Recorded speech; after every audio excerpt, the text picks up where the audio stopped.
so keep that in mind. Yeah, hey, forget I asked. That'll definitely Ew. Join the Discord. It was the least fun I've ever had playing this game. A small but vibrant and extremely humble community. No, I've seen the sleeves, but I'm like, you said you're suiting up, and then you put your sleeve on. Thank you for saying that. Because I'm a demon on the keys. Next thing I know, we're both dead. I immediately left the lobby. In Vietnam. What are they playing for? Are they playing to win? Stay humble. Stay humble. We are back live on Twitch TV or the dropshot.com/live, of course, with this new fun and exciting installment of the Dropshot, a Call of Duty podcast, episode number 160. My name is Casey, also known as Razanon. I am joined by Lined Up Linus, aka Cringe. Tanner Dropshot. Tanner, what's up? Hey. Do you feel much cooler temperature wise? Not Yeah. in any other way, Yes. of course. After the cut. Oh, you always do, yeah. Yeah. Yeah, always. How short is it on top? What did you get? What kind of cut did you get? Is it a I don't know. I fade? just tell him, kind of. I just tell him shorter on the sides, longer on the top. He knows what to do. He's a barber. I don't know. Got it. Cool, man. Sick. I mean, I don't know. Cool, man, and sick. Yeah, Well, yeah. It's a haircut for sure. He got his hair cut. Welcome to the show. Today, we have an amount to talk about. I think it's going to be a very exciting episode. Tanner doesn't. I didn't say it wouldn't be exciting. Nancy, Debbie Downer, it's just a normal Pete. Wednesday episode. Pessimist Pete, piece of poop. That's a standard that's what Tanner Wednesday is. episode, yeah. It's going to be far from standard. And we will, of course, get into it. But before we do, we have a few announcements and acknowledgments to make. Welcome to our new gold patrons, Goobod. Change it. That's a very manly beard, but change it, Goobod, and welcome. And also Andrew C. Boys, welcome aboard. Enjoy those bonus EPs. Much appreciated. Also, P Bands Official, change it. Our new platinum patron, King. Welcome, P Bands. I don't know why you have to have official in your name, by the way. I mean, what? Is there an unofficial P Bands? Yeah. What is P Bands? What does that mean? I hate it. It's a fucking change it. It's awful, yeah. It's an I hate it.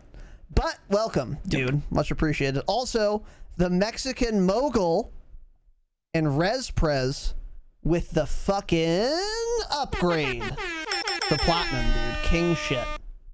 Boys, thank you very much. It is much appreciated. Very kind of you. And you're doing yourself a favor. Getting a lot of bonus content. A lot of bonus EPs. You know the vibes. And welcome to our new Damascus patron. With a name. Roxanne's Pooty. Welcome. What is Pooty? What is that? I don't know. P-O-O-T-Y. It's a pooty, man. What it is, and I hate it though. But what I don't hate is a new Damascus King. So thank you, Roxanne's Pooty. Cringe. Much I have a appreciated. question. Sure. Why is the Mexican mogul editing their pledge in euros? Not very Mexican of you, huh? What's Maybe with that? he meant to say Spanish. I don't know. Is he fake or what? Yeah, is he a good fake question. Mexican? It's possible. Is it a fake name? Is he even Mexican? Is he a mogul? He could be a Mexican Frenchman or something. They have those. I mean, they're not super common. Yeah, I guess so, huh? Not as common as like a Mexican American in Southern California is, perhaps. Yeah, that's more common than Mexicans in Mexico. It's more common than white people, that's for sure. Yeah. Everyone definitely. I know. In fact, not that there's Yeah, anything wrong with all that, of our course. friends are Mexican. We're Actually, going to the barely know bachelor white party people. of a Mexican American. In fact, Yeah. Yeah. So I was going to dox him, but I probably shouldn't. But yeah, anyway. So anyway, Mexican mogul. I don't know how your family made it to Europe or whatever, or France, Franks. I don't know what the symbol is. Uncultured American. Thank you. Roxanne Spooty, thank you as well. Also, George B., our new fucking annual gold patron. Let's absolutely go, George. Hey, George, thanks, bud. Appreciate it. This is the smart way to do it, by the way. Annual Patreon discount action. Huge. King shit. George, thank you. King George, thank you. It's historically accurate. And last and most importantly, By far, welcome to our new annual Damascus fucking patron, sponsor of the Dropshot Invitational number 3 tournament, Ben G. Let's go, Ben. You old bitch. You old dying bitch. Hey, thanks. Thanks for depriving your children of their inheritance, or some of it. yeah. A very small part of it, I would imagine. I would hope, for your sake. By joining the fucking Patreon, dude. Very kind of you, Ben. Much appreciated. For real. I have a thought Ben. on this, Very by the way. Of you, King. What's up? What is your thought? Benji has a fiance, if I'm not mistaken, so he's probably she our age? realizing. I don't know. He's probably realizing by the time they get married and share their finances, she's gonna see, what are you paying $10 for every month? What the fuck is this? True. So to save himself from that headache and that conversation, he upgraded to Damascus and he did yearly, so she would never know. Fantastic. Smart decision, That's Benji. Very smart decision. Yes, that's a giant brain play. Yeah. Wow. It takes a married man like you, a married little whipped boy like you, right? Yeah. To notice that. But true. Yeah. It's a good theory. I like it. So It's a theory for sure. Yeah, it's not even a theory because it's the truth. it's but just fact. Yeah. So shout out to our married men out there. There are probably 5 of you. For reasons which I can't say on Twitch or I'll get banned, but that's of course because you're all but anyways, Ben, thank you very much, dude. Much appreciated. Kings. Speaking of the Patreon, we have more EPs ready to go and or ready to record, I should say. We have 2 or 3 more to release this month, Tanner. We only have 2 more to do. Okay, so one of those we're going to record tomorrow. Yep. And we wanted to wait for... Well, we're not sure what we're going to do tomorrow, but that'll be ready by or before Friday. Or Saturday, rather, because we might get cheeky. And then we're going to record another one on Monday the 30th after the Vanguard Alpha or Beta or what have you, whatever Greek letter you want to use, is done. Because that's what we're going to be doing on that last Patreon episode, is talking about that alpha and kind of going into depth about what we've learned, what our predictions are to that end. So yeah, 2 more episodes coming. They will be coming. Vacation aside, those will be happening. And you'll have them all, as always, by or before the end of the month. So yeah. Go ahead. That Vanguard one especially, that one's gonna be a banger. I think there hasn't been a whole lot of talk about the alpha this weekend. Yeah, I know, it's weird. I don't really know why. Maybe it's just because it's an alpha, so it's only PlayStation users, PlayStation exclusive. But that's gonna tell us, I mean, a lot of things. Because here's what's gonna happen: there's gonna be things in there, and people are gonna say, "Oh, it's just an alpha," like, don't worry about it. There will be things in there that people say that about, and they won't ever change, True. right?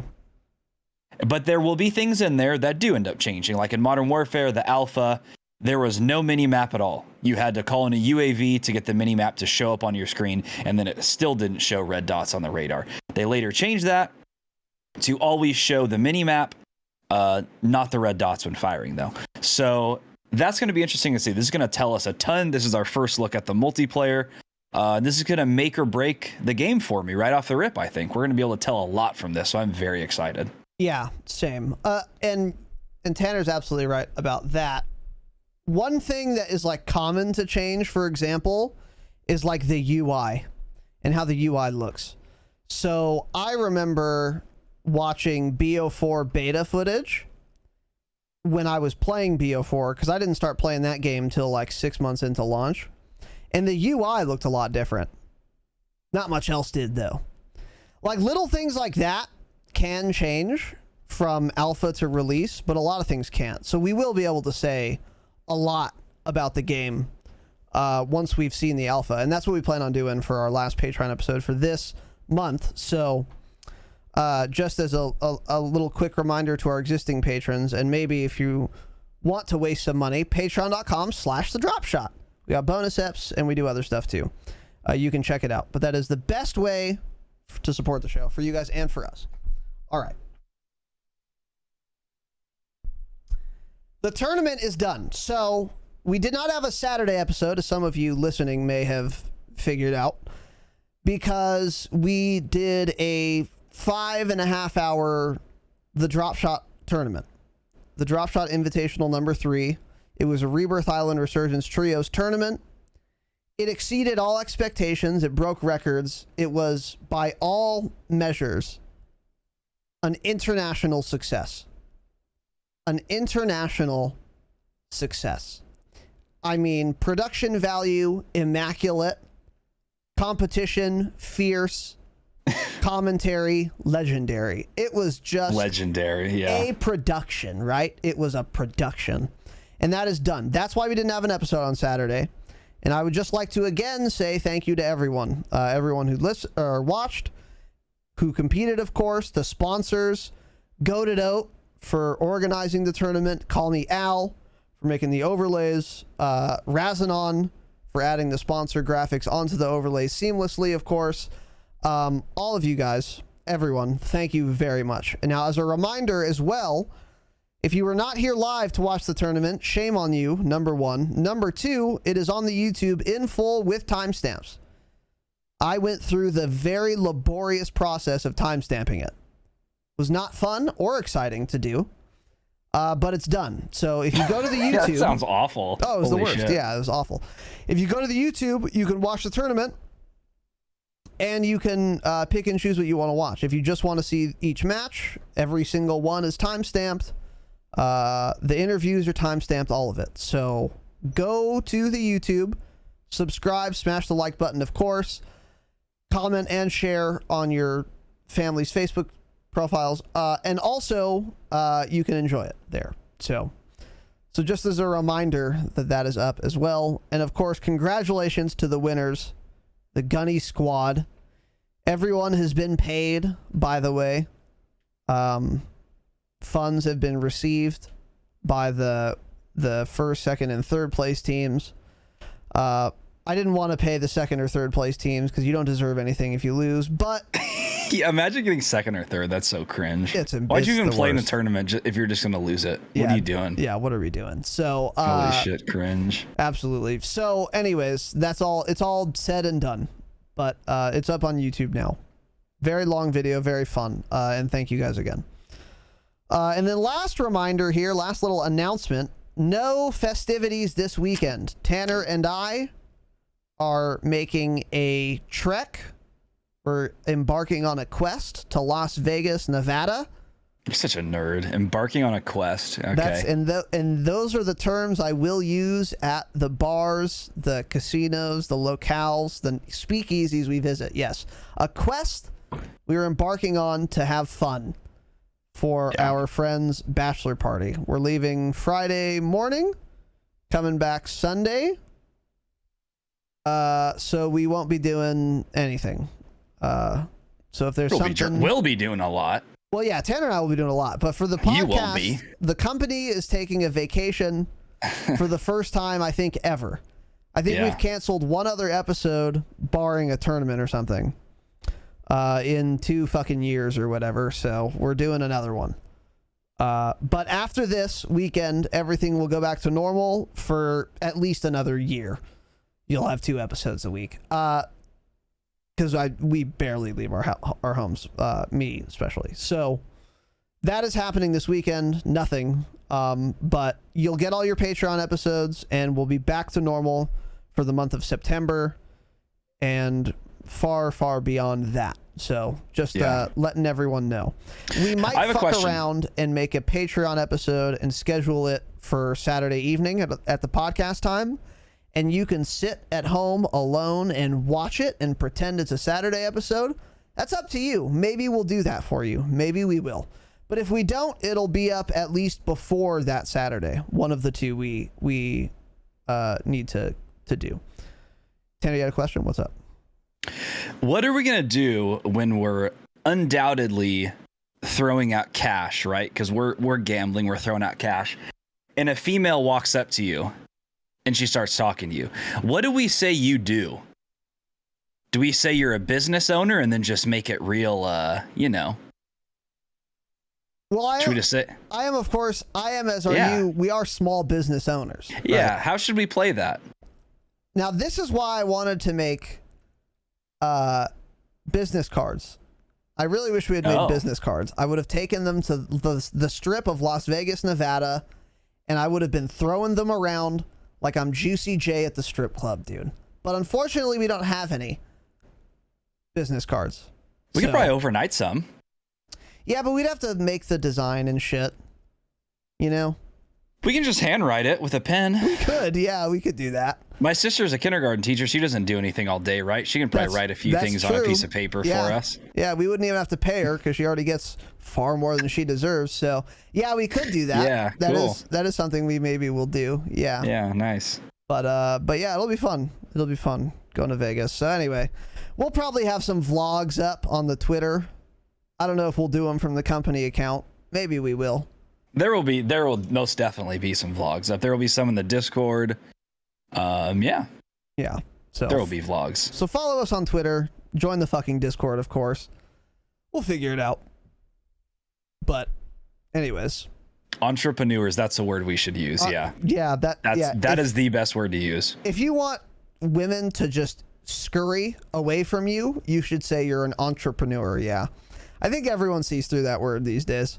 I don't know. No, I don't think anyone does. Really? I think very few people do, actually. Interesting. All right, I still see it all the time in people's Instagram profiles I went to high school with. I'm like, really? You cut hair. You're not an entrepreneur. Stop. Like, really? I fucking hate that word so much. It's been co-opted. Anyways. Tanner, any announcements from you? No, I don't think so. Cool, man. Yeah. All right. If you're listening for the jingle, here it is. I'm gonna go pee. Fuck your dumb jingle, piece of shit. Cool, man. Yeah, we'll be right back, boys.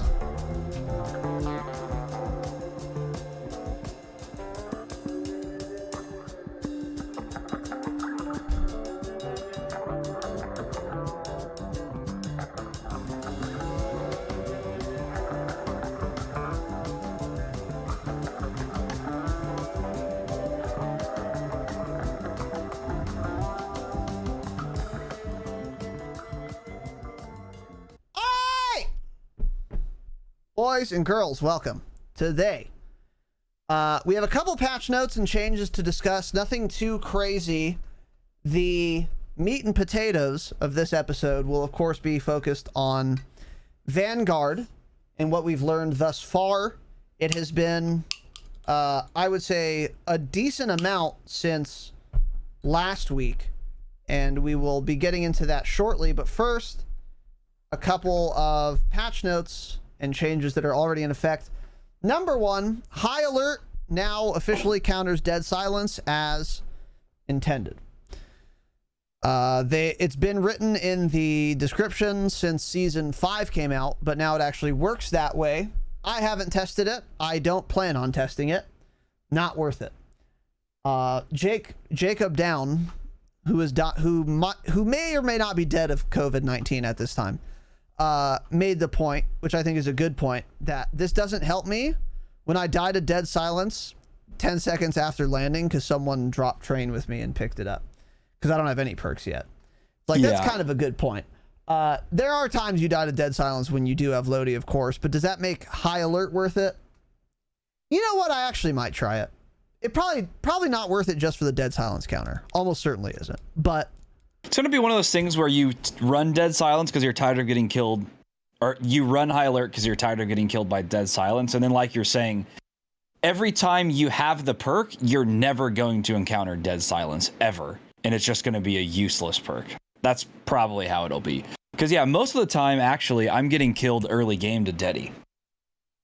yeah, So it's like middle game, I feel like it doesn't matter a whole lot. Also, middle game, a lot of people are moving across the map, so it's like people aren't all landing in one building. So not everyone's inside of train station like they are early game, picking up a deady and using it right away, because you're moving towards the circle. So it's like you're not all, there's not two teams in one building often. So dead silence isn't, you don't see it as often then. So yeah, I think this is honestly going to be pretty useless. It would have been obviously much smarter if they just nerfed the spawn rate of dead silence altogether. Cringe.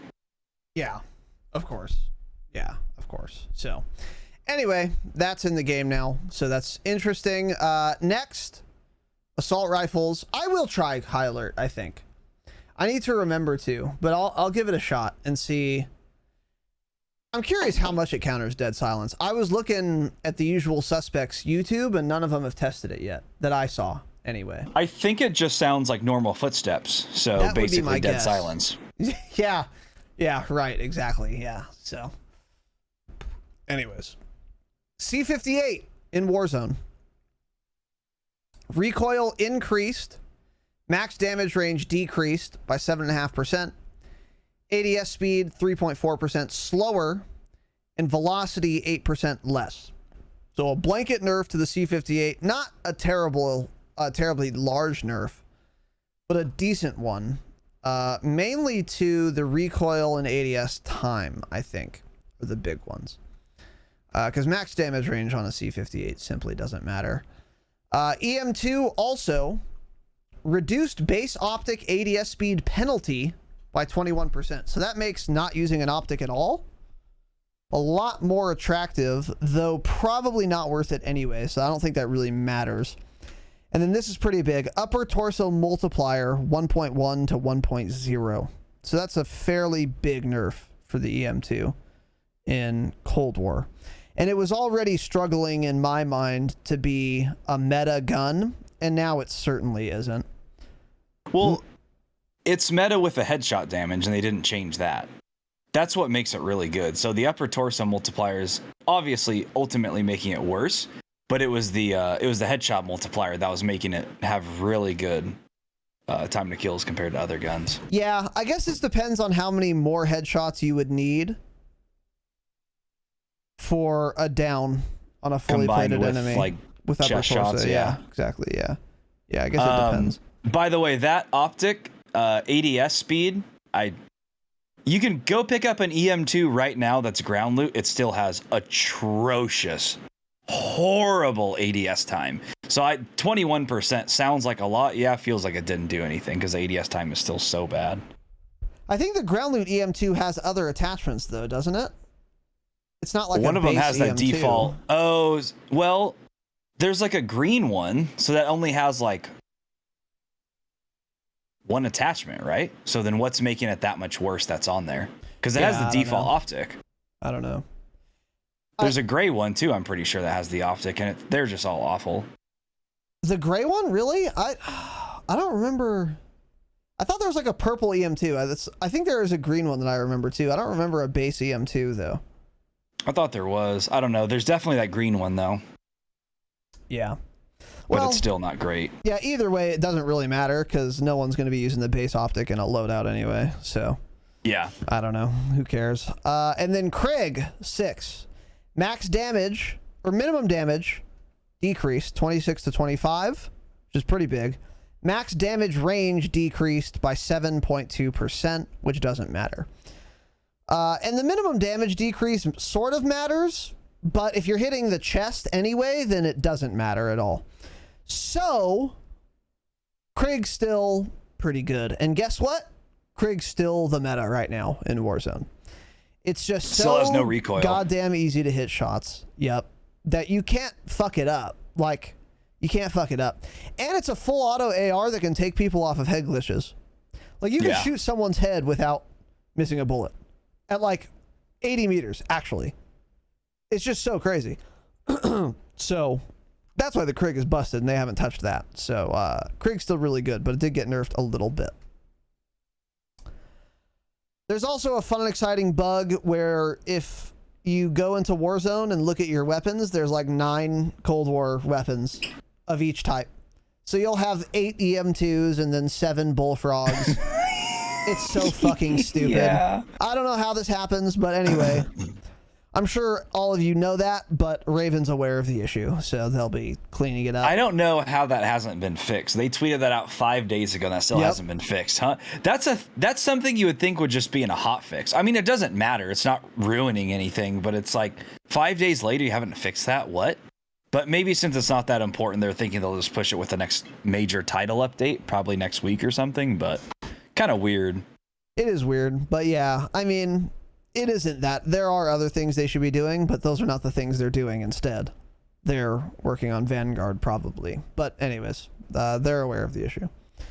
And then also you can edit your loadouts in-game in MW multiplayer and Plunder Warzone pregame lobbies again without the infinite dead silence bug that we had last time. This is nice. This is good. And this is a welcome change for sure. So that is back finally. Took them a little too long, but it is back. So Plunder, you can always edit it now, again, by the way. So anytime if you level up a gun, you can continue to put attachments on it in the middle of a Plunder match, which is nice. And then Warzone, it's pregame. Okay. Oh, I see. Okay. Yeah. They worded that tweet very weird. Yeah, that confused me, yeah. And then also, for those of you who have been playing MW multiplayer, you might have noticed you can't change your reticles. I noticed this quite a while ago from the Patreon hangouts doing customs, actually. When you go to change to a new reticle, it just takes you back to the lobby screen. But it doesn't change your reticle. This has been fixed as well. So that's good. That's good to see. It took IDub 1 month to fix that. It took way too long, yeah. Actually crazy, right? It took that long? Holy shit. It's so weird. They're just trying to do so much, man. They're trying... Anyways. Is there just nobody working on the game anymore? Like even doing any sort of updates to it? I guess not really. Yeah, I don't know. The RAAL LMG is now also live. We had talked about this coming to the game quite a while ago when we learned about it. I believe we first learned about it either in a roadmap or before then. But we've known about it for a while. It has come to the game. It is a Modern Warfare LMG. It's a big fucking chunky boy. It fires Magnum Lapua rounds. Yeah, that I didn't realize that until I got killed by it in Plunder, and I was like, what? Yeah. So it's a fucking monster. It fucks. It's massive. And the way to unlock it is you have to get 5 kills in a match using an LMG with a scout optic in 7 different matches. Now, and because this is an MW gun, you can get your 5 kills, check if you got it, leave right away, do it again. Shouldn't take you very long. I would say half hour to an hour. You can probably have this done. And then you'll have the RAAL LMG. Now, I will also say I've done some research on this gun. I've spoken to members of this small but vibrant and extremely humble community, and I would say for Warzone, not good. Not a good gun at all. Which is totally unsurprising because it's an LMG. It's slow as shit. When it's a Modern Warfare LMG. Yeah, exactly. That's why it's so slow. True. Very good point. Yeah. Super slow ADS, slow reload, slow handling, slow movement. It's just a slow, chunky boy. Loudest fucking gun in the game, though. Really? Holy shit, is it loud. Oh my god, you can tell immediately when people were using that in Plunder, because I was playing Plunder today to finally unlock the OTS 9. Yes, I didn't have it unlocked until today. But oh my god, dude, it is I think it's actually the loudest gun in Warzone, which makes sense. It's a fully automatic LMG that fires fucking 338 Lapua. Of course it's loud, but it is nutty. And it's chunky, it has a lot of recoil. It's not going to be meta in Warzone, but what LMG ever has been meta besides when the Bruin was super broken. But that was like not even an LMG setup. It was like a 60 round mag or something. So yeah, this is a chunky, slow LMG that's balanced. Does a lot of damage, but it's got major downsides to it: movement speed, recoil, all of that. Yeah, even the time to kill in Warzone is not like insane or anything. Yeah, it's like 600 something milliseconds, which is like okay. That's like so is the Krig. Yeah, like Krig's I think like 7 something, but so is the C58 or the EM2. It's like, why not just use those instead? It's just insane. There is an attachment for a 50 round belt, which is like a smaller mag, and it increases your reload time and your handling a bit, but it's not very much at all.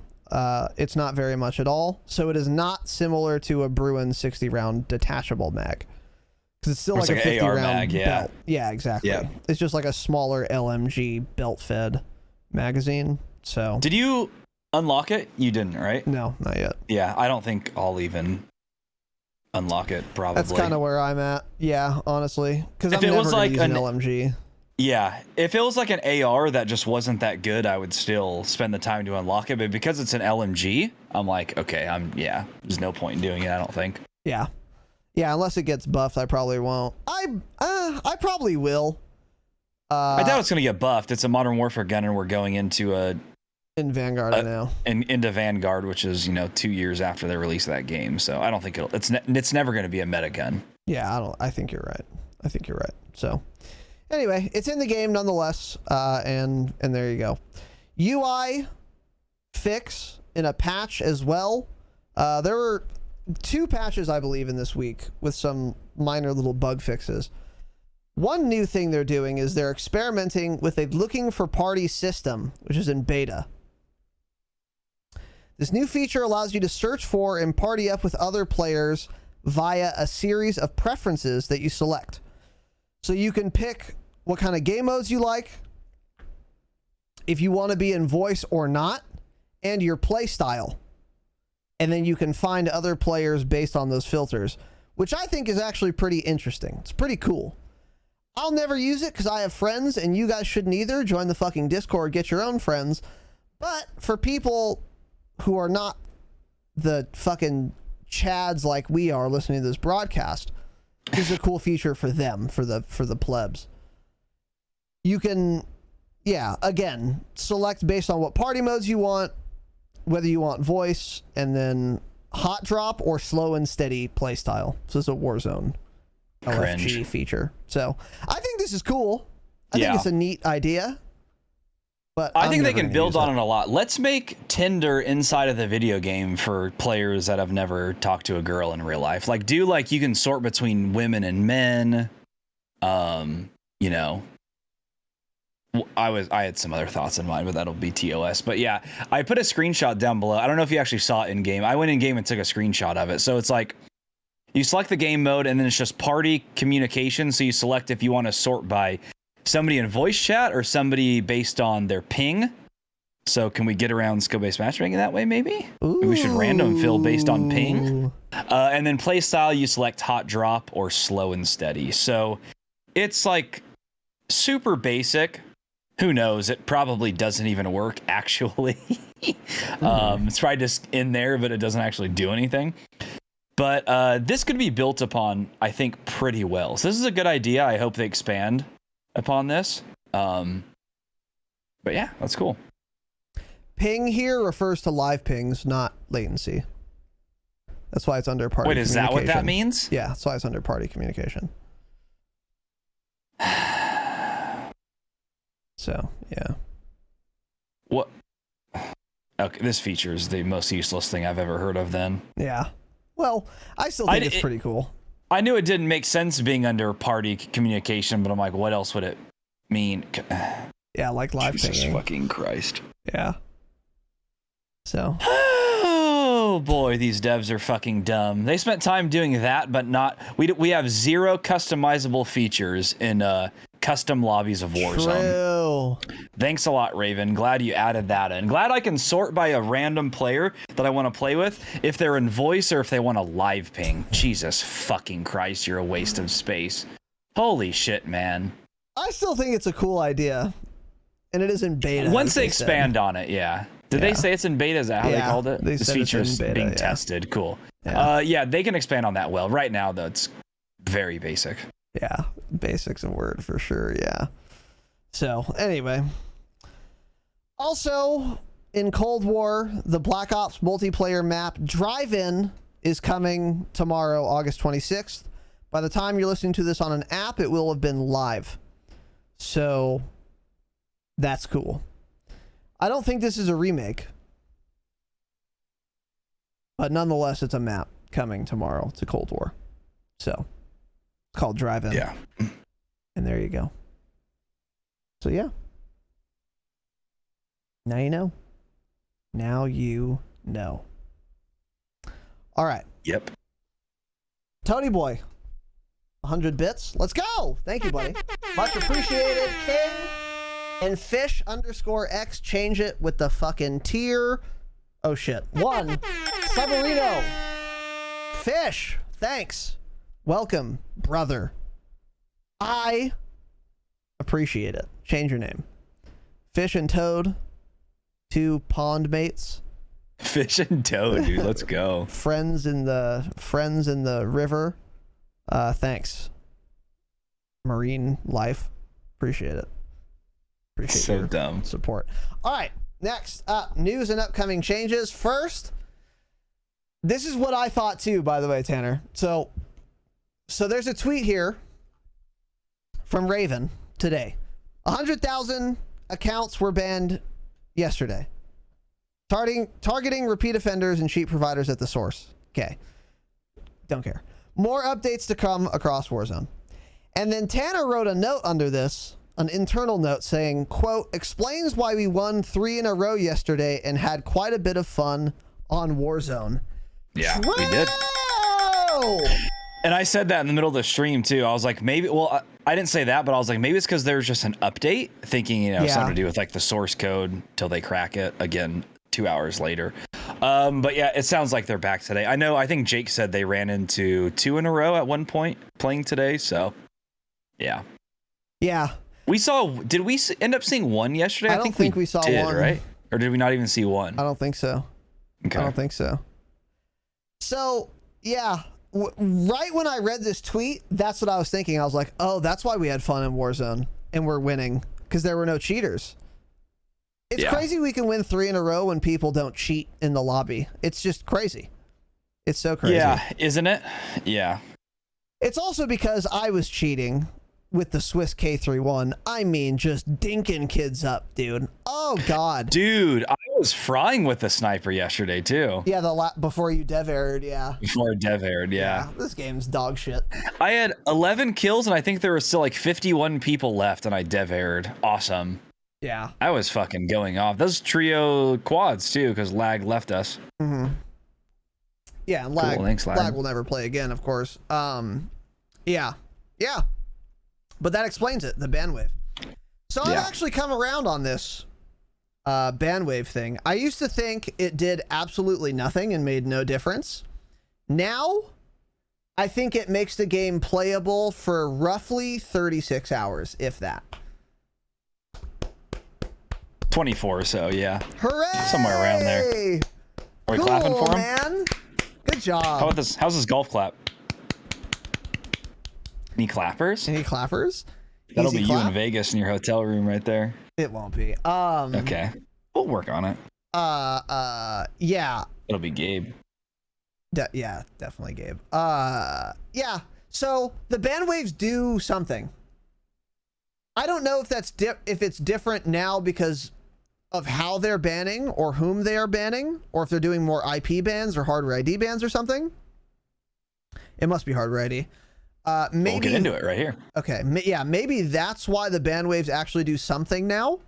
And it's cool that they make the game playable for a day, but also don't care because it doesn't last at all. It doesn't last at all. You didn't ban 100,000 cheaters. You banned 100,000 accounts. That's probably like 60,000 cheaters, and 58,000 of them are probably back within 2 days with new accounts and shit. Some of those accounts too, maybe accounts that cheaters haven't played on in weeks, months, who knows, you know? Yeah. A lot of those are like dead accounts, so. Yeah. So, yeah, again, I've changed my position from this doesn't matter at all to it matters very little. So that's a step up, I guess, but still doesn't make this game playable or worth having fun in. And that's kind of where I'm at. Like, we did have good games on yesterday, in fact. But I'm still not, like, itching to play Warzone because I know they're coming back. I have been. Yeah, that's true. You have been? I've been itching to play a lot lately. Interesting. Have you been? Really. I've been playing kind of, yeah. I mean, well, a lot of it's just been plunder, but even then it's still killing other people at least. I ran into a cheater in plunder yesterday. But I think it's just because it's that time of the year and it's just there's no games that are fun right now to me. I can't find a game that I want to play right now. I just don't know what to do. So I think that's also partly why Warzone has been fun. Also, for people that were saying Warzone's dead, like the last... It's only been like the last 2 days that I looked, but Warzone, again, had more viewers on Twitch than Apex. So let's stop pretending like Warzone's just dead. Let's just stop pretending that. Yeah.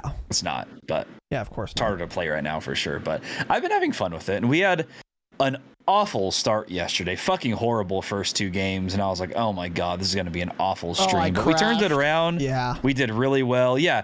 You crashed, then you loaded back up, and then you had 8 frames per second. Yep. So then you exited the game, loaded back up, and then your NVIDIA filters weren't working, so you had to exit the game again. And then, like, before that, we were all downed forever, and there was, like, one person, like, I think lag left. Slowly got everyone back, then I was downed again within a minute or something, but we brought it back, and it was a good gameplay stream. Yeah. And then I know. What I've been noticing with me is that, like, what really gets me wanting to play a lot of games really is I'll watch streams. So it's kind of like a symbiosis for me. I get invested in a game and then I watch a lot of streams of other people playing that game who are really good. And then that makes me want to play the game more. And then it's just this kind of cycle. And with Warzone, I've fallen out of watching people play it as much because I'm so sick of the cheater situation that I don't play as much anymore because I'm not watching the streams, and I'm not watching the streams because I don't play as much, and the streams don't make me want to go play because I'm not watching them anymore. And I've noticed that when I do go and watch like a stream, I'm like, damn, this looks fun. I want to play Warzone. And then if I do, when I do, it's like, oh, that's why. What it's been for me is my tolerance for cheaters has just gone lower and lower and lower. Like when this first started happening, we would play anyway. We would play off stream anyway. Like, oh, another cheater, but we would keep playing. Now I'm done. If I see one cheater on stream or not, I'm gone. See ya. Not playing anymore. I just have no tolerance for it anymore. I don't know. I want to fucking play this game again. And we will, inshallah, come Vanguard or the new map or what have you.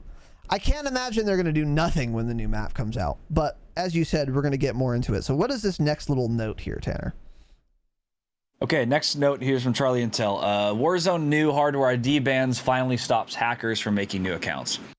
So a hacker made a now viral TikTok video explaining how he said in the video, he's like, I've been cheating for a while now.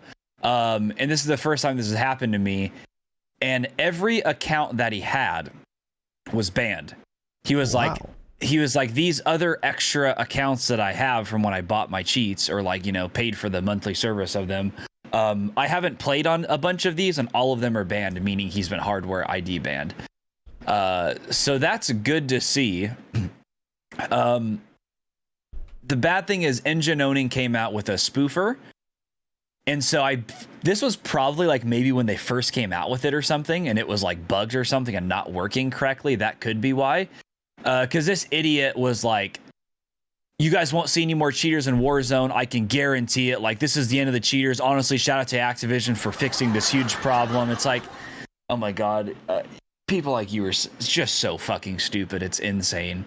Just wrong with everything there. But Yeah, so Engine Owning now has that hardware ID spoofer, and they're going to be updating it constantly, which means hardware ID bans probably won't mean anything in the future, because they're going to figure out a way around that too. They always do. These cheat providers always figure out a way. There will never be a video game made in modern times that doesn't have cheaters in it. It's just not happening. Engine Owning also just came out with a bunch of Splitgate cheats. But interesting enough, they even said, which is would be nice if Call of Duty had this. Engine Owning was like, by the way, be careful. Splitgate is on top of banning cheaters. Don't make it too blatant or you're going to get banned manually anyways. Because, like, you know, it's like they probably have people that watch VODs and shit when people get reported, something like that, and then they'll just get banned. So they were like, don't make it blatant, but our cheats for Splitgate are out now. Interesting. Like, that's interesting to hear compared to a game like Warzone where it's like, oh, here's all of these, do whatever you want, spin bot, it doesn't matter. You may get banned. If you do, you'll be back on the, you know, the 80-second account we gave you within 4 minutes, so it doesn't matter. That's the thing with Splitgate, though, or with Call of Duty, rather, is Call of Duty has so many more players that Activision just doesn't have time to manually review shit like Splitgate will. Yep, exactly. You know, that's why Engine Owning is saying that. I mean, Splitgate must have 5% of the player base of Warzone, something like that. Yeah. I mean, so much smaller. At the most, yeah, you're right. So they can afford to.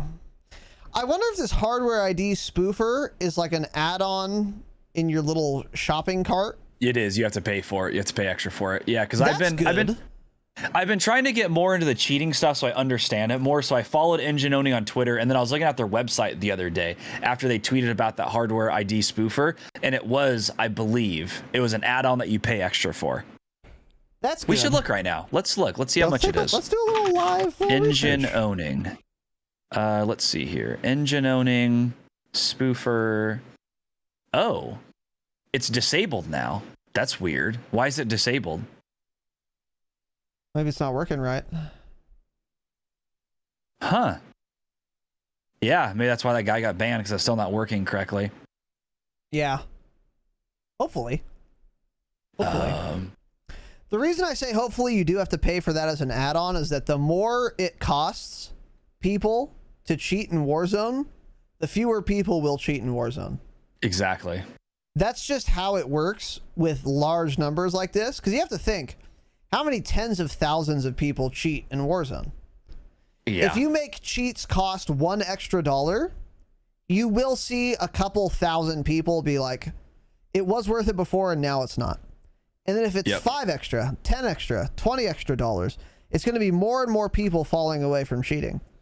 So that's something from Activision. Even if you can get around it, it would result in fewer cheaters. Would it be enough? That's a separate question, of course, and I don't know. But hopefully it doesn't just come with the cheats free of charge. Really smart business model by Engine Owning, by the way, to have everything you need to cheat from them. They sell you the cheat. They sell you the hardware ID spoofer. They sell you like the VPN, the IP masker. Like if they sell it all to you, damn, dude, that's a smart business model. Cringe, but a smart business model. Yeah, it's weird too, because so like for 30 days of Warzone cheats, it's 20 euros. So that's, what is that dollars? Probably $25, something like that. 20, yeah, about $23. It's weird though how it's like that, and then a Battlefield 5 30-day trial is only 10 euros. It's like, why is there a price difference? Is it based on like the number of people who buy it, I wonder? Yeah, probably. They can afford to charge more. I have all the so CODs on here. Black Ops 2, Black Ops 1, Call of Duty World War 2, Modern Warfare 3, just all of them, dude. That's funny. Holy shit. Jesus Christ, what a disaster. It's so embarrassing. It's just so embarrassing. That may explain kind of where Engine Owning is located, or they do that specifically maybe to hide their country of origin. I don't know if it can work that way, if, you know, if they can do payments in euros when they're not even located there. Brazil. But I don't know. Who knows? I thought we looked it up and couldn't find, and we were just saying like, oh, who knows? They could be in Brazil or some shit. No, I think I don't found know. that it was in Brazil, but yeah, ultimately it doesn't really matter. In any case, that's interesting stuff for sure. It's good to know. And yeah, again, like I said, hopefully the hardware ID. Oh, Germany. Really? That's what it says online. Engine owning software. Oh. Bayern, Germany. Oh, okay. Well, there you go. Germans Wow. at it again, So we're huh? gonna have a world war again with the Germans, huh? We might as well, honestly. I mean, take the cheaters out, Germany. Hey, Merkel, do something about it, bitch. Anyways. Moving on. To Vanguard items. So, as we talked about, or maybe a little bit we hinted at, there is an alpha this weekend, the 27th to the 29th, for PlayStation. This is why we're saving our last Patreon episode for Monday after this alpha. And then the beta, we also have information on. PlayStation only, September 10th through 20th, roughly speaking. And then everyone else, 16th through 20th of September, roughly speaking. So that beta, by the way, for everyone, the open beta, 18th to the 20th of September, that's coming in like 3 weeks. That is Actually very quite soon, fucking boys. soon. Yeah, I'm surprised. Like from trailer to beta, it's like right around the corner. That'll be fun. That will be. We will absolutely be streaming some beta gameplay, whether or not these are on. Excuse me, these are almost certainly on the weekend, right? Yeah. It is a Thursday to Monday, yes. So we'll still do our normal Saturday episode and talk about it and everything, but we'll be probably playing the beta. Well, we say that, and then the beta's boring after 3 hours, but we'll for sure be playing and streaming it regardless. I think we'll probably do a little Thursday as soon as beta's up stream. I think we'll do that. So yeah. Regardless, the alpha is this weekend for PlayStation only, and then the beta's coming in September. That is going to be enlightening, as Tanner was saying at the outset this evening. We are going to be able to learn quite a bit. And this is something, I don't know if I was saying this. Was I just saying this to you, or did I say this publicly? I don't know, but I'll repeat it here. I'm learning now to trust my instincts when it comes to a beta, and how much fun I have in a beta is probably about as much fun as I'm going to have in the game. Because I remember playing the Modern Warfare beta, we were so excited and we had such high hopes for MW 2019, and we fucking hated the beta, dude. We couldn't even like do well. We got better at the game over time, of course, and then we got nukes and all that demon time, but we didn't like the beta. Like at all. We were not having fun. And then we were trying to we took a fat rip of copium and we're like, oh, it'll be better when the game comes out, which it was, but game fucking sucked anyway. And it does suck. And then Cold War, kind of the same deal. You didn't really get to play it, but when I did, I fucking despised it. Yeah. I thought it was okay. I don't remember what I said about it at the time, so maybe my memory is mistaken, but I remember it being fine, cool, uninspired, uninteresting. Not terrible, but not like gripping or anything. And then that leads us to this beta coming up, this alpha even. I am going to trust my instincts a lot more this time. Yeah. Because like Tanner was saying, it's so true. The fucking alpha, the beta, whatever, is really gonna not be much different at all than the game at launch. Yep. It's gonna have fewer weapons, fewer maps, and fewer features, but it's not gonna feel different than the game when it launches. If it does, it's gonna be very little difference. Like in Cold War, the difference between beta and launch was like the slide speed. That's it. That's about it. So I'm going to trust my instincts more. Do you have any predictions or thoughts on this alpha? What do you expect to see? I don't really have any predictions to give until we see the gameplay this weekend. I think this alpha this weekend, though, is only the Champion Hill game mode, which is cringe. But at least it's going to show us like gunplay and everything and UI. So we're still going to learn a lot from it, but it's not going to be like a traditional multiplayer experience. But yeah, for Modern Warfare, I don't think I hated Modern Warfare. I was definitely disappointed though, because that had the potential to be easily the best Call of Duty of all time. And the things that were wrong with it were the maps in the beta were fucking awful, which is a big red flag. If they put bad maps in the beta, the game's probably going to have pretty bad maps. And you said that right away, too. I would say definitely, but Cold War came out with better maps later down the line that weren't in the beta, and the beta maps suck, too. So that's kind of iffy, but the Modern Warfare maps were awful in the beta, and they ended up all being awful. Other than that, I remember the time to kill was too fast. That obviously didn't change.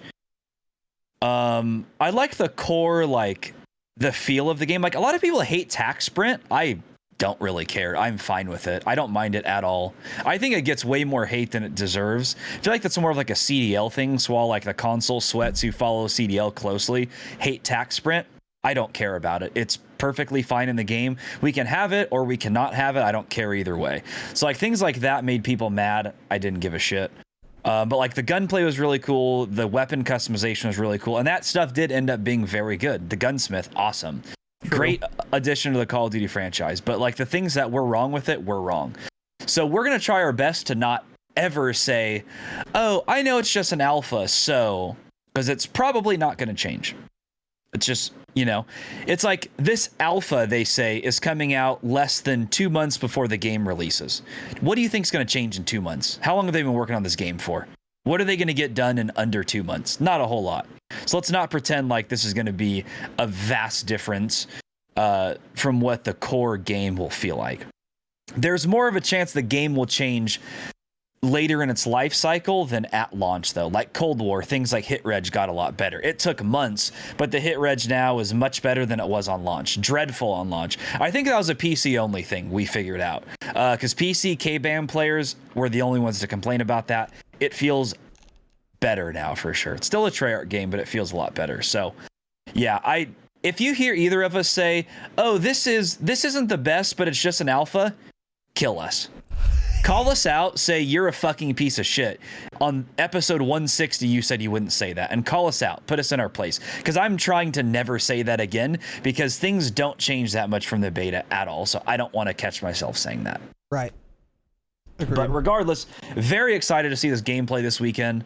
It's probably going to go live right as we're leaving for Vegas, which is cringe. I'm not even going to be able to watch any live streams of it. I don't know if they set a time, but I'm expecting like 10 a.m. or something, and that's about when we're leaving, so that kind of sucks. Yeah. I wanted to, be able to like watch an hour of it before we left, but I mean, Gabe will be late, so I'll be able to watch it. So. Oh, you'll have plenty. You won't even be here Friday or there Friday. So yeah. I texted him before the pod, and I said 10 a.m. sharp. If you're not in my car at 10 a.m., you can drive yourself. I'm leaving. You should hold him to that. You should actually leave. His car wouldn't make it, I don't think, dude. Well, then he's not going. See ya, Gabe. Yeah. I'm excited. Yeah, we'll see. We'll see what happens. Just think how much changes in a month in Warzone, and then think of that. Think of that when you say, oh, this will change from beta to full release. If they call it a beta, that is their probably almost their most recent build of the game. If you think it's going to change that drastically in a month, you're just wrong and you're lying to yourself. Think of it that way. Think of how much did Warzone change in the last month? How much could have changed? And then, really think about that. That's a good way. That's a really good way to put it, actually. Yeah. So, and we'll get into more specifics. We plan on talking about what we notice in the alpha and saying, here are the things that might change, here are the things that probably won't. We'll go more into detail when we have details to go into, as it were. So, yeah, we did get a 9-minute campaign playthrough for Vanguard today. There is a full video on YouTube of it. It's called, I don't know what it's called. Doesn't matter. Vanguard campaign gameplay. I don't know. No, Search Vanguard. It was the first thing that came up. Yes, no, I know, but the name of the mission, I forget what it was called. But anyways, whatever, it doesn't matter. It's in Stalingrad. I know that. It just showed you doing, or someone doing a campaign mission. There is a full video on YouTube of that.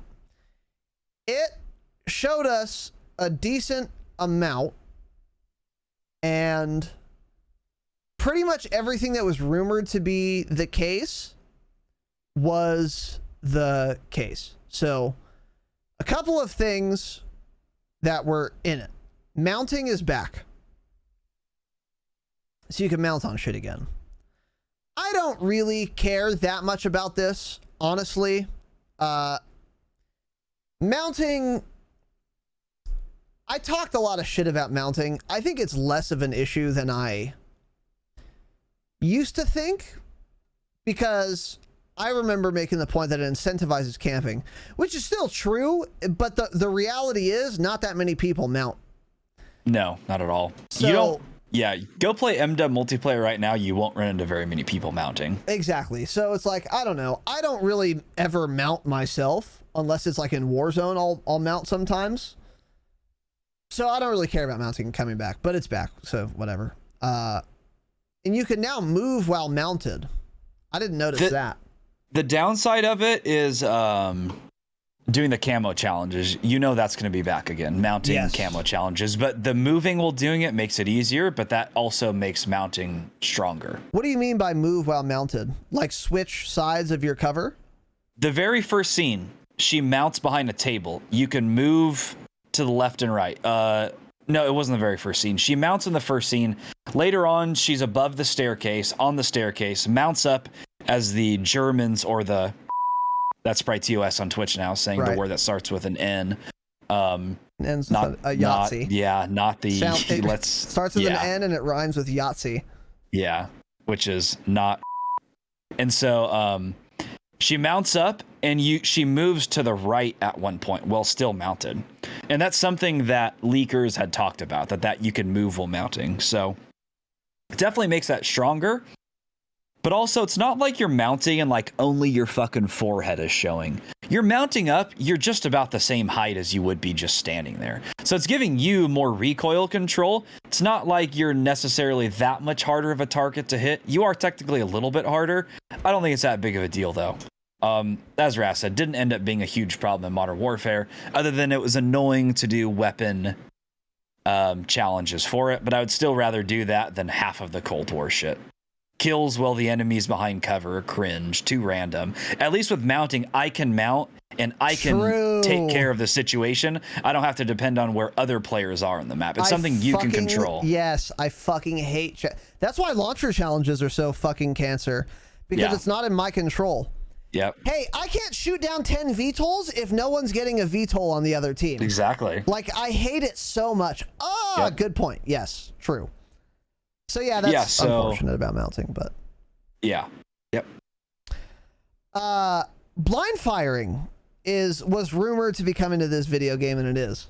So I saw this in the campaign trailer, and the first thing I thought was, wow, this looks exactly like blind firing in Tarkov, Escape from Tarkov. Now that shouldn't be terribly surprising, because how the fuck else could it look, I guess? You're blind firing. I mean, sure. So what this means, by the way, is you're crouched behind a table, and then you press a button and you hold your gun over the table, but you don't move. So you're not even looking down the sights. You're just holding your gun up, and then you start firing blind firing. That's what it is.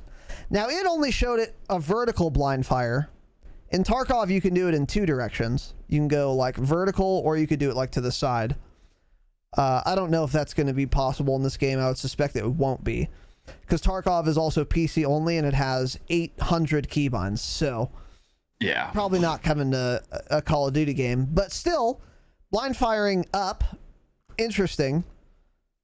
My thoughts on this, honestly, it's going to be fucking terrible, and almost no one will use it, because it won't really be worth doing.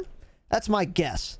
Now, on the other hand, There might be a couple of guns where it's really good for some reason. So like maybe blind firing with an LMG in like a tight little corridor would be like good or something. Maybe, but I don't see people using blind fire very often, and I don't see it being that good. What they need to do if they're gonna implement blind fire though is this. Don't use the fucking hip fire spread for blind fire, or it's gonna be insanely good and I'll lose my mind. I will lose my mind. The hip fire is too good in Call of Duty video games. You should make players aim their guns if they want to hit their bullets. And if blind fire has the same fucking spread as an MW MP5 hip fire, then why would I do anything but blind fire ever? At any range ever. So hopefully blind fire is like double the hip fire spread, and then I'll be fine with it. But if it's not, I'm gonna lose my mind. What are your thoughts on blind fire? Well, it's interesting you say that, because if you watch that opening scene, what you're complaining about is exactly what happens. Awesome, she blind fires, the reticle gets about half the size as it does default, which doesn't make any sense. That could be a UI bug too. That could be a bug in general, because that doesn't make any sense. That's one of the first thing I noticed when watching that video is like, why did that just get smaller? And that's even I think Exclusive Ace or somebody tweeted about that too, saying like, why is it shrinking the reticle? I think I saw someone say something about that, and I was like, bro, yeah, I just saw the trailer. I don't understand why it's doing that.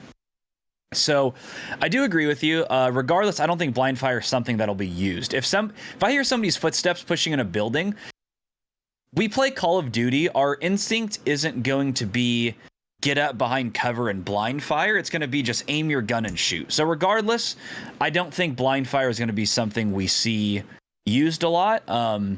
If it is overpowered, that's probably something that would get nerfed at some point during the game's life cycle if enough people bitch about it. But regardless, I just don't see that many people using this in a situation, because what it seemed like to me is you still have to be behind cover. So like what you're saying, I think it is going to work around corners, because in that video, when she was at the like the table, she had two options. One, it said LT to mount, and then R2, or L2 to mount, and then R2 to blind fire, which means it only lets you blind fire when you're behind cover. So if you can mount on walls, you would imagine you can blind fire around walls too. But what happened? So as soon as you pressed L2, it's like they kind of walked up to that cover a little bit more, and then kind of lifted the gun up. The reticle shrunk in half for some unknown reason, and then she shot and got a kill, and it made no sense. And I was like, wait, what? And also, I mean, I just disagree with everything you said. To me, it looked nothing like Escape from Tarkov. Escape from Tarkov is balanced. Your player doesn't move, you stick your gun way up in the air and you start shooting. In this, you are blind firing. Stop calling it blind firing, Call of Duty. You see, your vision doesn't change. All your gun does is kind of lift up. You see the exact same amount. You see the same angle that you were looking at already, and you shoot with the smallest reticle spread, and it's just an easy target. I don't get it. I don't know. So from what I saw, it kind of looks like it may be busted, but also at the end of the day, I don't think many people will be using this. Yeah. And yeah, if it's anything like the mounted thing too, it's like people are saying in chat, it's going to be a camo challenge probably. There's going to be get blind fire kills. Oh God, there's going to be get mounted right. kills. But it's just not something COD players are used to, and I feel like we don't know how to get into the habit of using like new things they add to the game, like you're saying with the mounting. Nobody uses that seriously. People did it to get Damascus, and that's it. Mm-hmm. You don't see people using it anymore. And I think blind firing will be just like that. It's something you'll see a lot in the beginning, because people will be going for camo challenges. And then after that, 6 months into the game, not a single person will be doing it. Yeah. Yeah, I think you're right. So unsure how it'll be right now, but it seems backwards how it makes your spread smaller. That's fucking outrageous if that's true. Holy shit.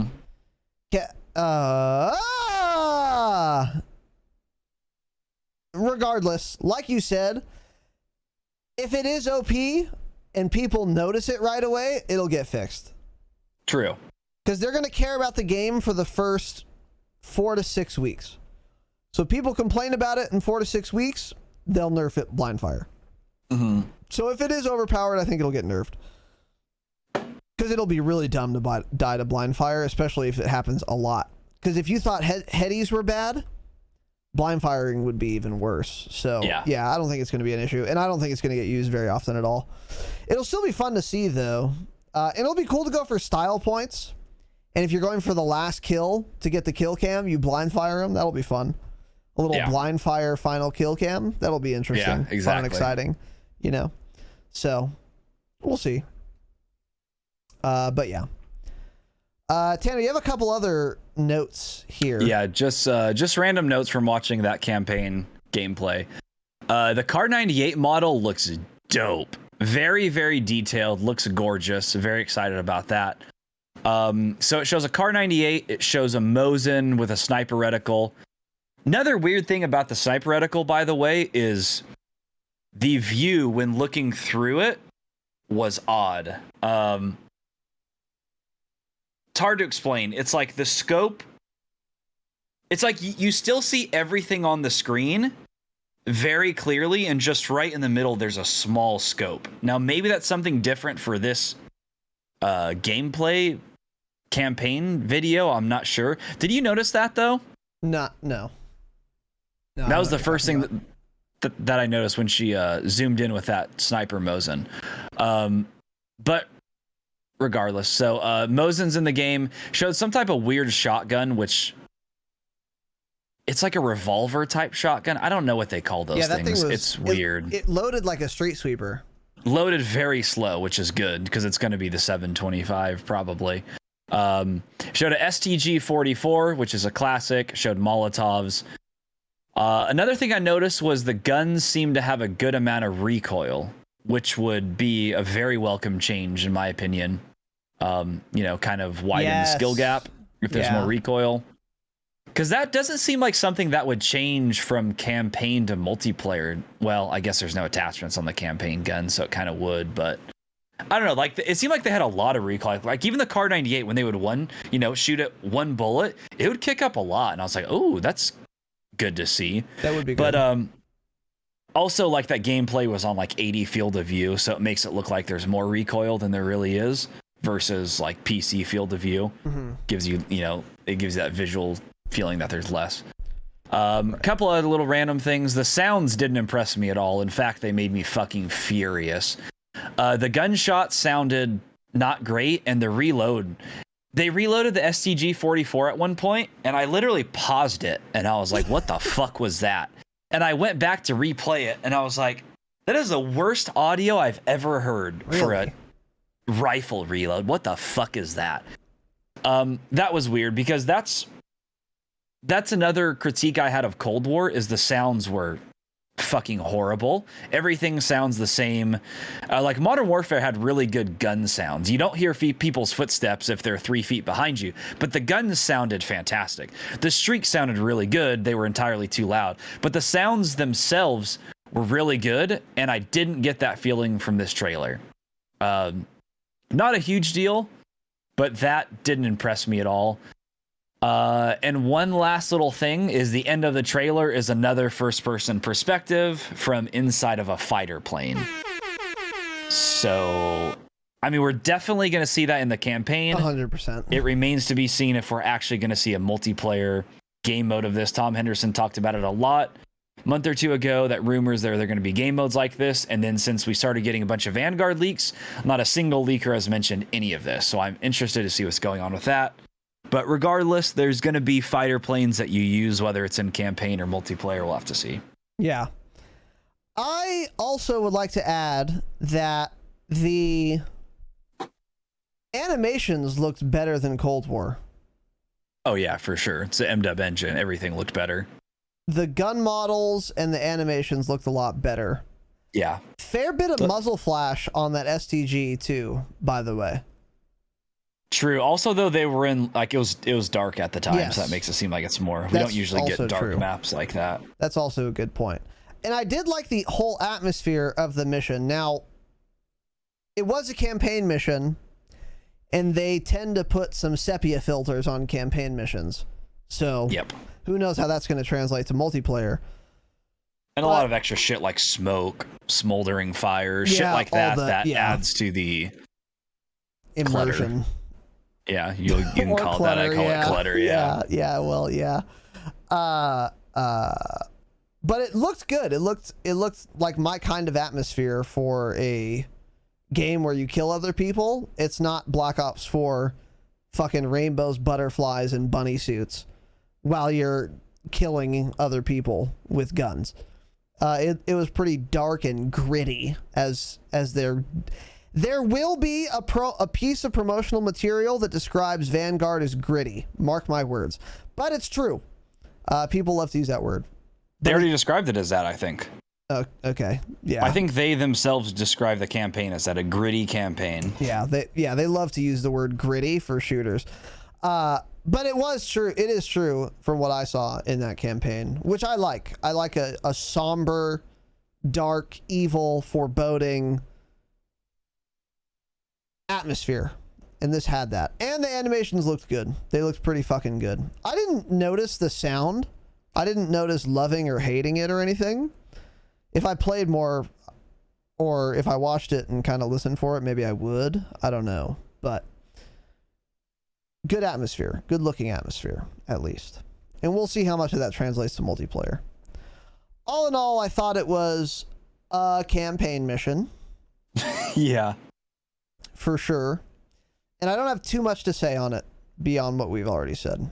I don't think we learned much more than we already knew, really. In fact, the only thing I would say that nothing surprised me, actually. The only thing that is even really noteworthy that campaign mission showcased is that the rumor about blind firing is true. That's the only thing we actually learned, honestly, in my opinion. Yep. Everything else is like, yeah, we knew that. Oh, there's going to be a Car 98? Wow. It's like, yeah, I know. It's a of course there's going to be a car.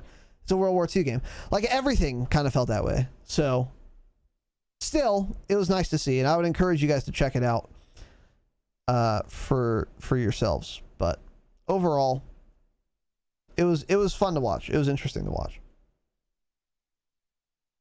Yeah, I'm trying to watch like some Modern Warfare early gameplay. I mean, campaign shit. It is weird. The campaign, like, it actually looks entirely different from multiplayer too. Mm-hmm. Like everything does. Like the animations, which is odd. Like the way they're holding a pistol even looks different than in multiplayer. So things are very different, and I don't know why. It's like they make things feel more realistic in their mind for campaign, maybe. I don't know, but it's definitely not exactly how it ends up being in multiplayer. That's for sure. Shot. Either way. Yeah. I'm pretty sure the first showcase for MDub's campaign was a mission at night where you storm like this house at night. Yeah. And that's what I'm trying to find. That is not at all representative of like MDub multiplayer. Unless you play at night. Cringe. Yeah. So, anyways. Yeah, let me know how your search goes. In the meantime, we did receive a screenshot of some of the settings in the Vanguard Alpha that is on PlayStation. So weapon mounting and mantling. I don't know why they said of course there's mantling. Weapon mounting is back. One thing we haven't talked about yet is tac sprint is also back. Yeah. Now Tanner was saying he doesn't really care about tac sprint. I'm in the same boat. I don't give a fuck about tac sprint. I think it's fine. My issue is with slide cancel resetting tac sprint. That's annoying. Because then you have to slide cancel to like maximize your effectiveness, and that isn't fun. It's just cumbersome and annoying to do. So I think that's fucking stupid. But tac sprint in and of itself, I think is quite cool. And it's a perfectly fine feature because it makes you move faster, but you also have a slower sprint out time, so it has a pros and cons. I'm totally fine with that. The fact that you can do it infinitely if you slide cancel is really fucking dumb in my opinion, but besides that, I'm fine with tack sprint, and that is coming back. Do you think slide canceling is going to come back and that it will reset tack sprinting?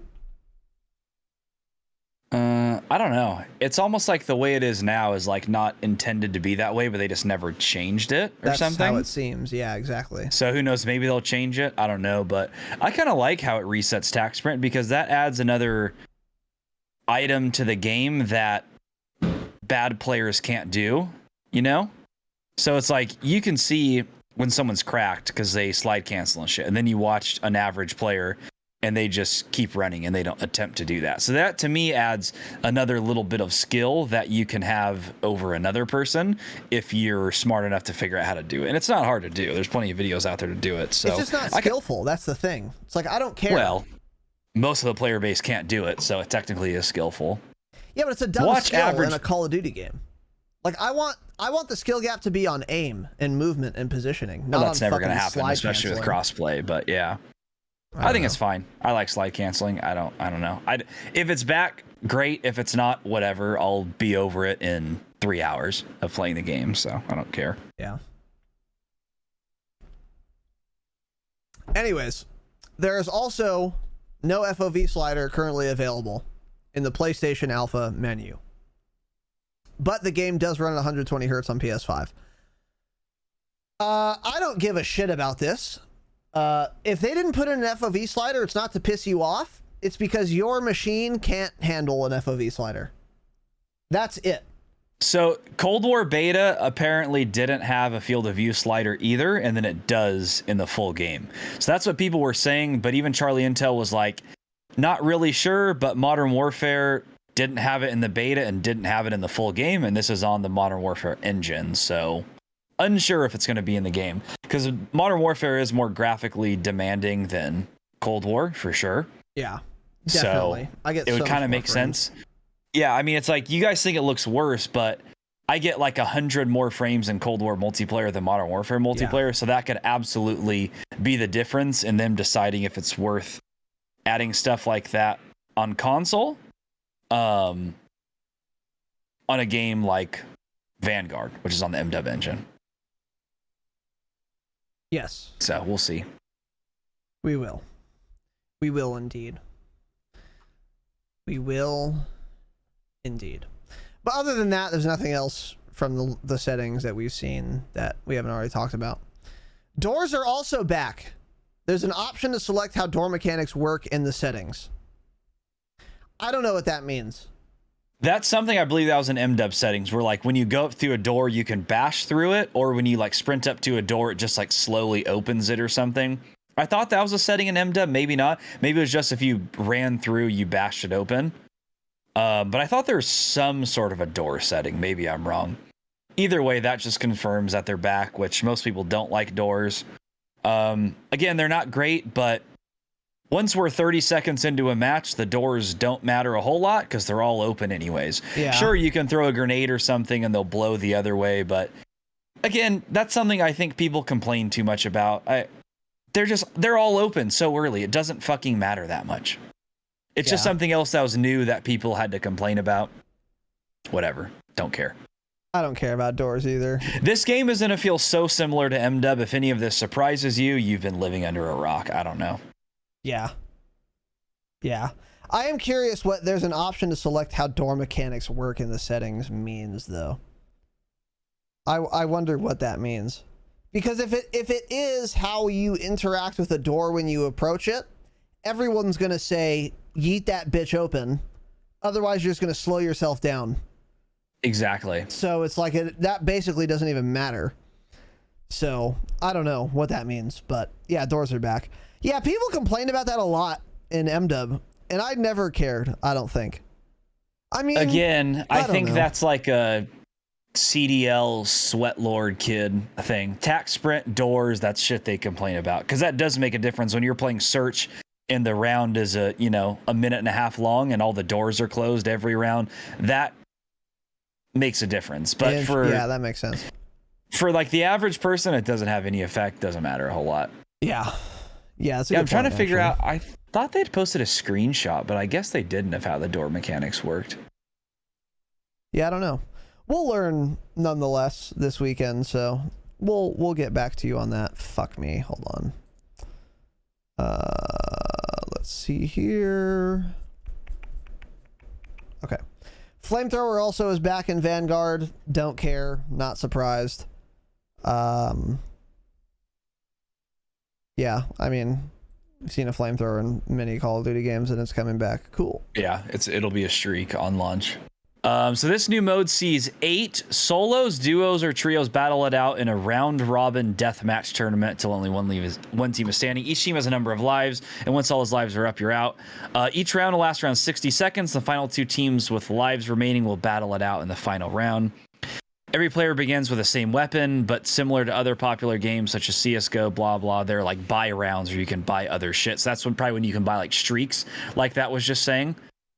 So you can purchase streaks with your money. You can purchase perks, other equipment, and then you just fight it out. You know, if you're the last team, you probably get eliminated. There's 4 Champion Hill maps on launch. This doesn't sound fun. I don't think this will be popular.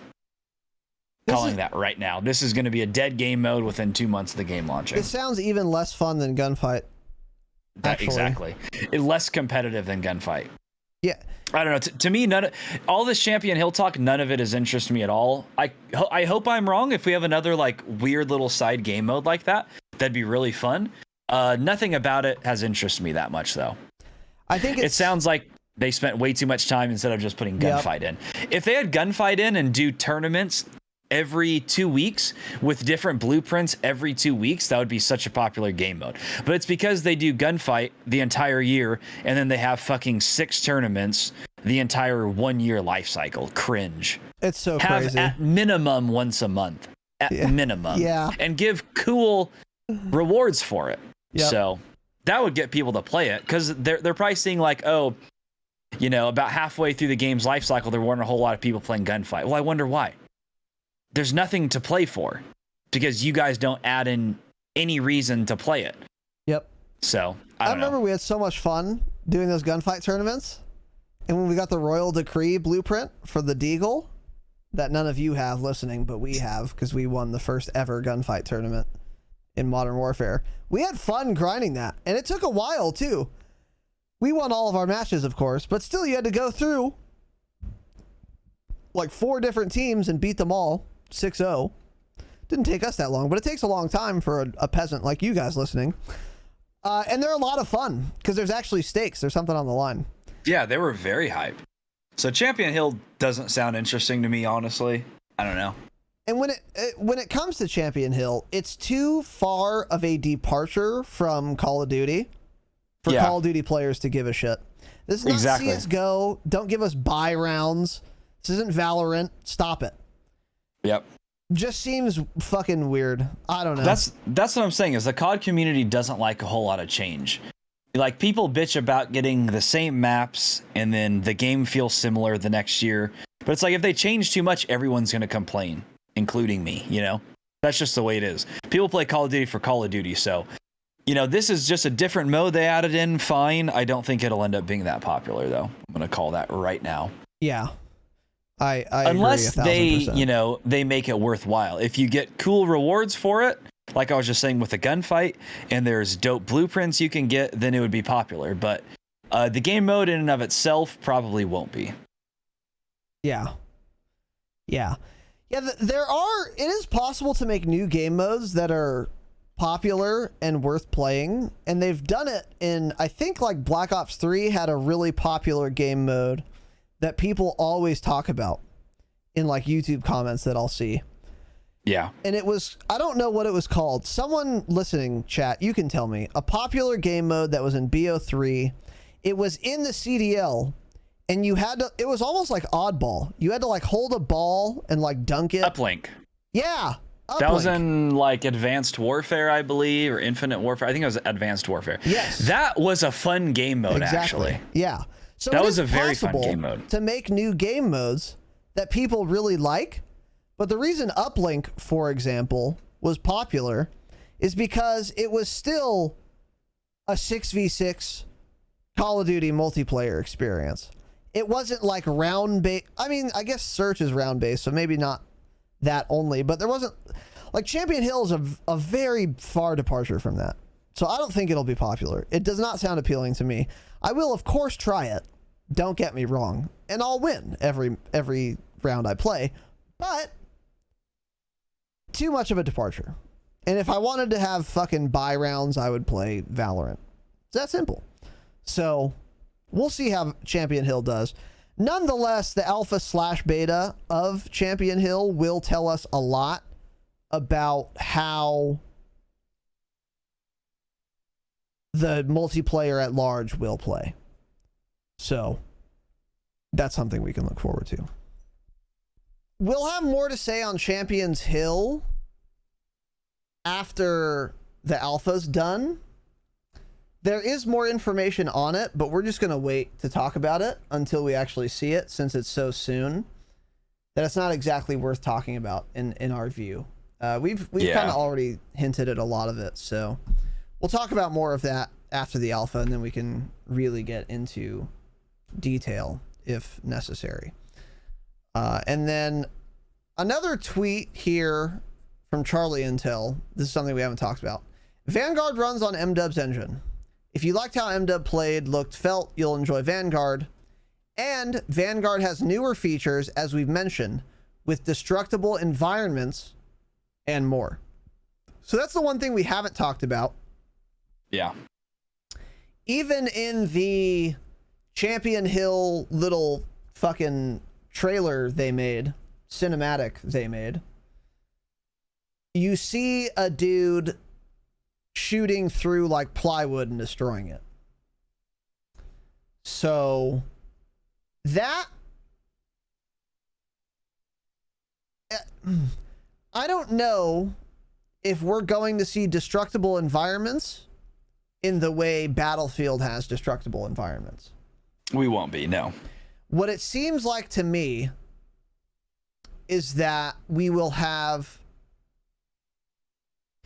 It's almost going to be the same as current Call of Duty. So, Cold War has destructible environments. Many of you guys probably didn't know this, but Cold War has destructible environments. They're called windows. When you spawn into a game, there are windows. There's glass on the windows. If you shoot it, the glass breaks. Part of the environment's been destroyed. That is what I think Vanguard will have. It's going to have windows, which will be destructible, and also some plywood, which will also be destructible. What this actually means, though, is probably virtually nothing, because we're just going to have more windows, and some of them are going to be wooden windows in the form of boarded up windows with plywood that you can also shoot through. I think it is almost misleading to call what I picture we are going to see destructible environments. I don't think we're going to get meaningfully destructible environments. I think we're going to get windows that can still be broken, obviously, and also some other plywood that you can shoot through and it goes away, and maybe something else like some crumbling brick walls on a map that you can like destroy or something. It's going to feel very, I don't want to say scripted, but very particular small parts of the map that are destructible. Yeah. And you're also going to quickly realize it doesn't make sense, because there are going to be other pieces of plywood on the map that you can't destroy.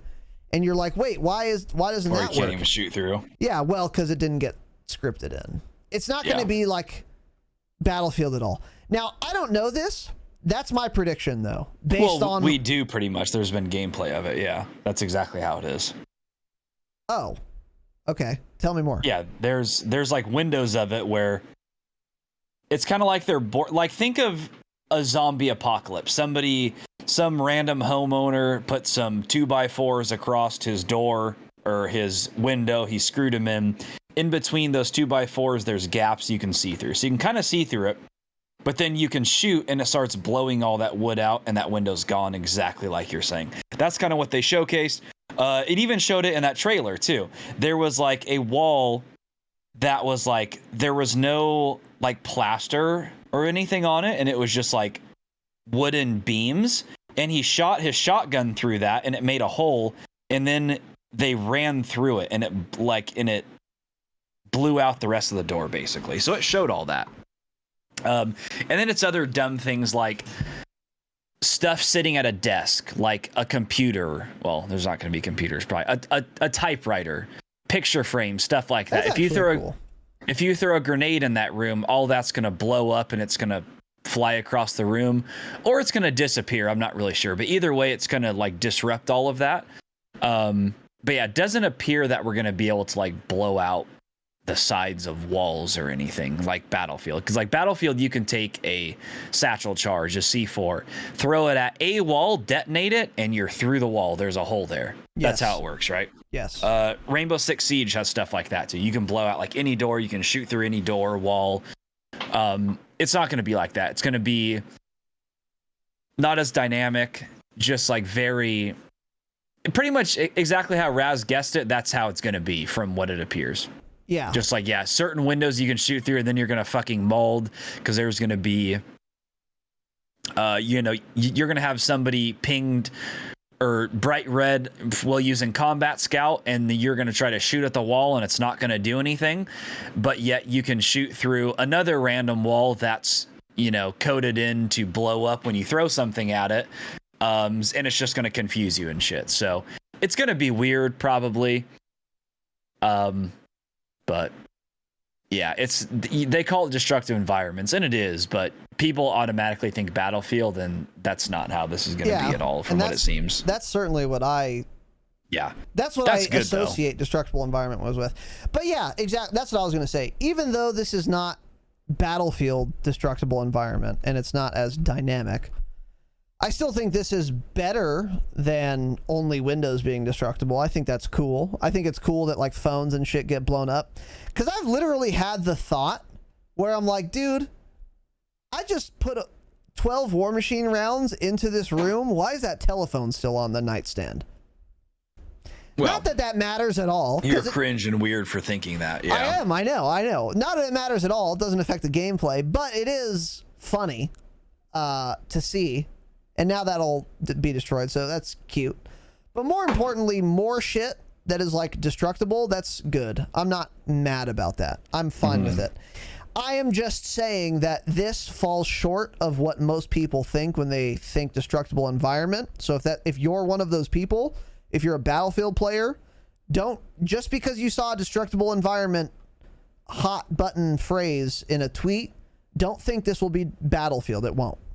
But if you go in with tempered expectations, then you'll be better off for it. And I think this is fine. I think this is cool. Yeah. I think it's nice that you can shoot through plywood and windows instead of just windows. I think that's a good thing. So agreed. So not a bad thing at all. So yeah. And then we got, looks like one more little item here. This looks fun and exciting. Tanner, that's nothing too crazy. Yeah. Last thing up here from Charlie Intel.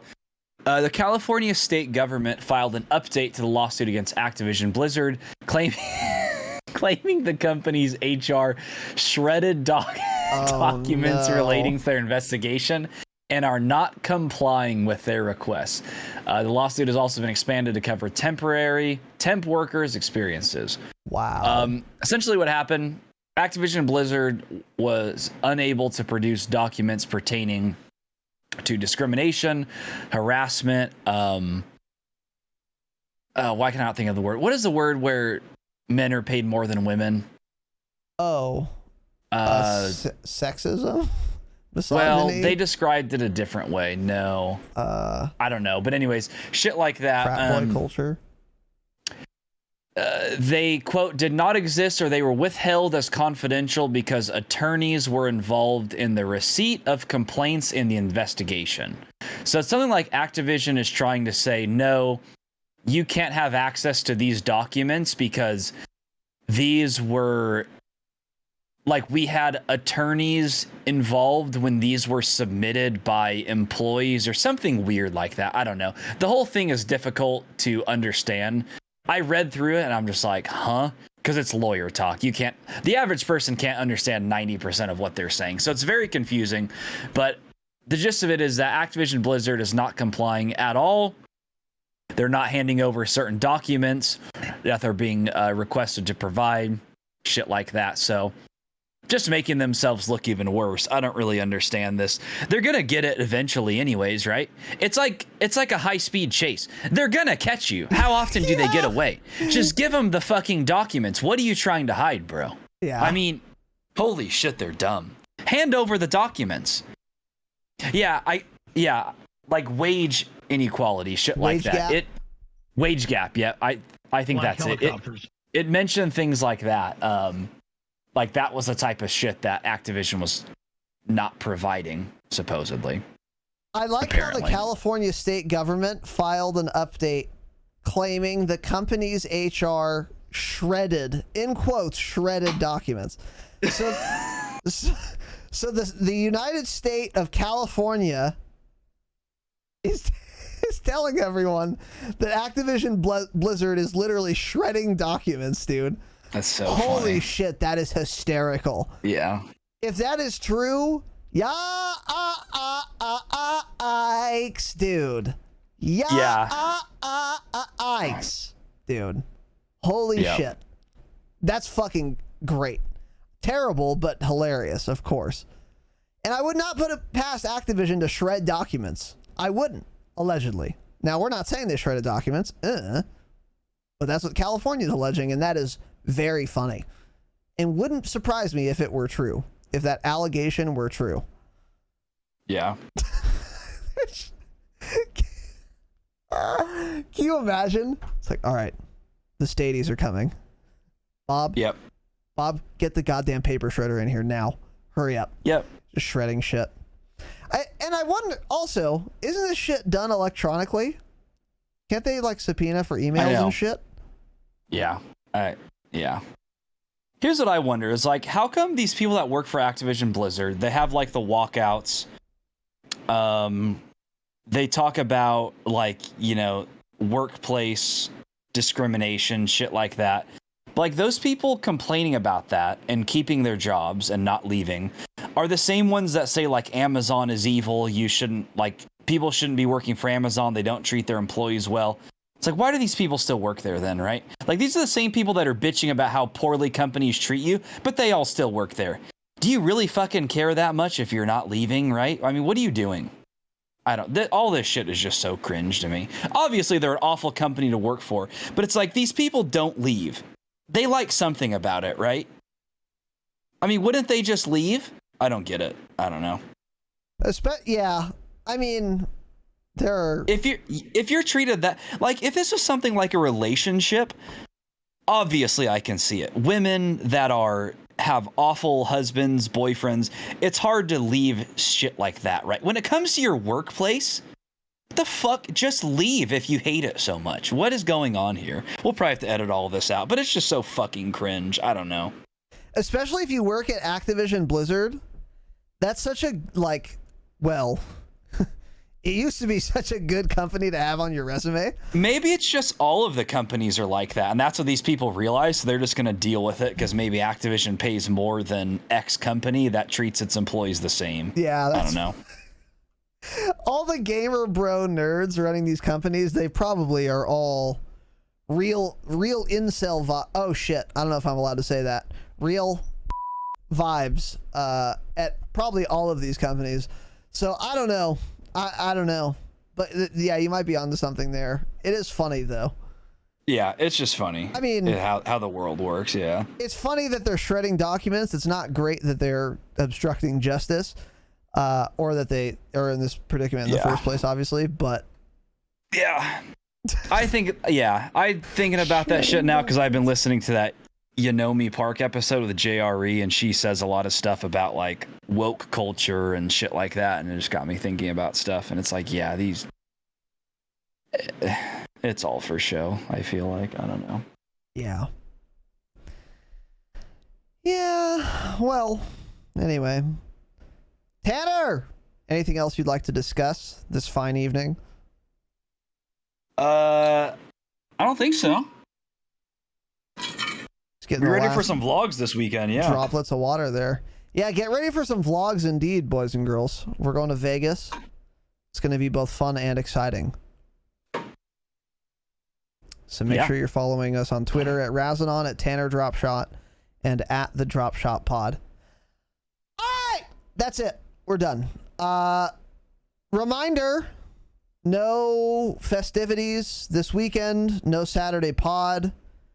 We've got 2 more Patreon episodes forthcoming, one of which will be out by or before Saturday.